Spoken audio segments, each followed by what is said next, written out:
दोस्तों, महाभारत की हर घटना में एक शिक्षा छिपी है।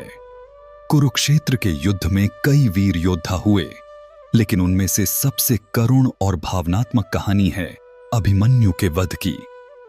अर्जुन के पुत्र अभिमन्यु, जो मात्र 16 साल के थे, उन्होंने ऐसी वीरता दिखाई कि पूरी दुनिया आज भी उन्हें याद करती है। आइए जानते हैं आखिर कैसे छल से उनका वध हुआ। कुरुक्षेत्र का युद्ध अपने चरम पर था। 13वां दिन कौरवों के लिए निर्णायक साबित होने वाला था। उस दिन आचार्य द्रोण ने एक विशेष युद्ध रचना बनाई, जिसे कहा जाता है चक्रव्यूह। यह युद्ध रचना इतनी जटिल थी कि उसमें घुसना कुछ योद्धाओं को आता था, लेकिन उसमें से सुरक्षित बाहर निकलने का ज्ञान केवल अर्जुन और श्री कृष्ण को था।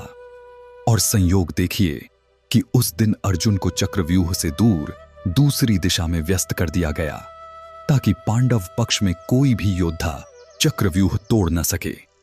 ऐसे समय पर केवल 16 साल का अभिमन्यु आगे आया। अभिमन्यु ने अपनी मां सुभद्रा के गर्भ में रहते हुए चक्रव्यूह में प्रवेश करने का रहस्य तो सुन लिया था, लेकिन बाहर निकलने का उपाय वह सुन नहीं पाया, क्योंकि श्री कृष्ण ने वही कथा अधूरी छोड़ दी थी।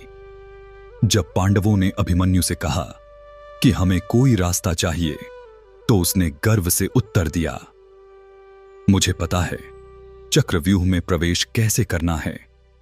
भले ही मुझे बाहर निकलने का ज्ञान नहीं है, पर मैं प्रयास करूंगा। आप सब मेरे पीछे चलना। कितना अद्भुत साहस था कि मात्र 16 साल का युवक पूरी कौरव सेना के सामने कूद पड़ा। अभिमन्यु ने चक्रव्यूह का द्वार तोड़ दिया और उसमें प्रवेश कर गया। पांडव भी उसके पीछे पीछे बढ़े, लेकिन तभी जयद्रथ ने अपनी प्रतिज्ञा निभाई। उसने अपनी शक्ति से पांडव भाइयों को रोक दिया और अभिमन्यु अकेला ही चक्रव्यूह के भीतर फंस गया। यह कौरवों की योजना का हिस्सा था, जिसमें एक बालक को फंसाकर अकेले युद्ध करने के लिए मजबूर कर दिया गया। अंदर प्रवेश करते ही अभिमन्यु ने ऐसा प्रताप दिखाया कि द्रोण, कर्ण, अश्वत्थामा, कृपाचार्य जैसे महान योद्धा भी हतप्रभ रह गए। अकेला किशोर योद्धा उन सब पर भारी पड़ने लगा। उसने हजारों सैनिकों को परास्त कर दिया और दुशासन के पुत्र को भी मार गिराया। कौरवों को यह भय सताने लगा कि यदि अभिमन्यु को अभी नहीं रोका गया, तो अकेले ही वह युद्ध का रुख पलट देगा। तब नियमों को तोड़ा गया, युद्ध की मर्यादाएं भंग कर दी गईं। कई महारथियों ने मिलकर अभिमन्यु को चारों ओर से घेर लिया। सबसे पहले कर्ण ने पीछे से उसका धनुष तोड़ दिया। दुशासन के पुत्र ने उसका रथ नष्ट कर दिया। कृपाचार्य ने उसके घोड़े मार डाले और अश्वत्थामा ने उसका सारथी खत्म कर दिया। बिना रथ, बिना धनुष और बिना घोड़े के भी अभिमन्यु पीछे हटने को तैयार नहीं हुआ। उसने तलवार उठाई और वीरता से युद्ध करता रहा, लेकिन कौरवों ने मिलकर उसकी तलवार भी तोड़ दी। तब अभिमन्यु ने गदा उठाई और दुशासन के पुत्र को मार गिराया, लेकिन उसके बाद भी उसे अकेला छोड़ने की बजाय सबने मिलकर उस पर प्रहार किया। एक तरफ से द्रोण, दूसरी तरफ से कर्ण, तीसरी तरफ से कृपाचार्य और अन्य योद्धा, ऑल अगेंस्ट वन। यही छल था, यही अन्याय था। अंततः अभिमन्यु भूमि पर गिर पड़ा और कुरुक्षेत्र का मैदान उसकी वीरता और बलिदान का साक्षी बन गया। कहते हैं कि जब यह समाचार अर्जुन तक पहुंचा, तो उसकी आंखों में आग भर गई। उसने प्रतिज्ञा ली कि कल सूर्यास्त से पहले वह जयद्रथ का वध करेगा।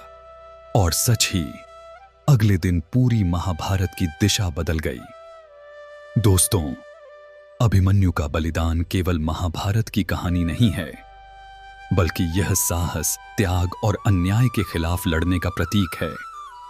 16 वर्ष का वह वीर हमें यह सिखाता है कि यदि इरादे मजबूत हों, तो अकेला योद्धा भी पूरी सेना को चुनौती दे सकता है। जब अभिमन्यु चक्रव्यूह में प्रवेश कर रहा था, तो कहा जाता है कि श्री कृष्ण दूर खड़े सब देख रहे थे।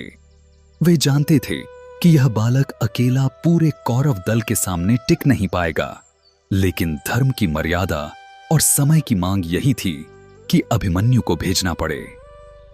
उस क्षण सुभद्रा का दिल कांप रहा था, क्योंकि मां का हृदय यह आभास कर रहा था कि आज उसका पुत्र वापस लौटकर नहीं आएगा। चक्रव्यूह के भीतर अभिमन्यु ने जिस प्रकार से युद्ध किया, उसे देखकर स्वयं भीष्म पितामह भी विचलित हो गए थे। कहा जाता है कि भीष्म ने मन ही मन द्रोणाचार्य और कौरवों से असहमति जताई थी, परंतु पितामह की प्रतिज्ञा ने उन्हें रोक रखा था। वे चाहते हुए भी अभिमन्यु को बचा न सके। अभिमन्यु की मृत्यु के समय एक और रोचक बात कही जाती है। जब कौरवों ने नियम तोड़कर उस पर एक साथ आक्रमण किया, तो सूर्य की किरणें धुंधली पड़ गईं और आकाश में हलचल मच गई। यह संकेत था कि ब्रह्मांड भी इस अन्याय से दुखी हो गया था। एक और तथ्य बहुत कम लोग जानते हैं। अभिमन्यु के पुत्र परीक्षित का जन्म उसकी मृत्यु के बाद हुआ था। परीक्षित ही वह राजा बना जिसकी वजह से आगे चलकर कलयुग की कथाएं और भागवत पुराण की गाथाएं सुनाई गईं। यानी अभिमन्यु भले ही छल से मारा गया, पर उसकी वंश परंपरा ने धर्म की मशाल आगे बढ़ाई।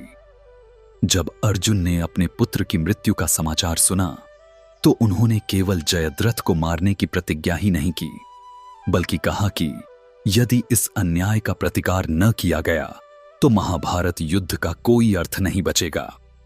यही कारण था कि अगले दिन का युद्ध सबसे उग्र और ऐतिहासिक रहा। अभिमन्यु की कथा सिर्फ एक योद्धा की वीरगति की नहीं, बल्कि यह संदेश है कि अधर्म चाहे कितना भी शक्तिशाली क्यों न हो, धर्म का दीपक बुझाया नहीं जा सकता। अगर आपको इस तरह की कहानियां पसंद है तो प्लीज हमारे चैनल को लाइक और सब्सक्राइब जरूर करें।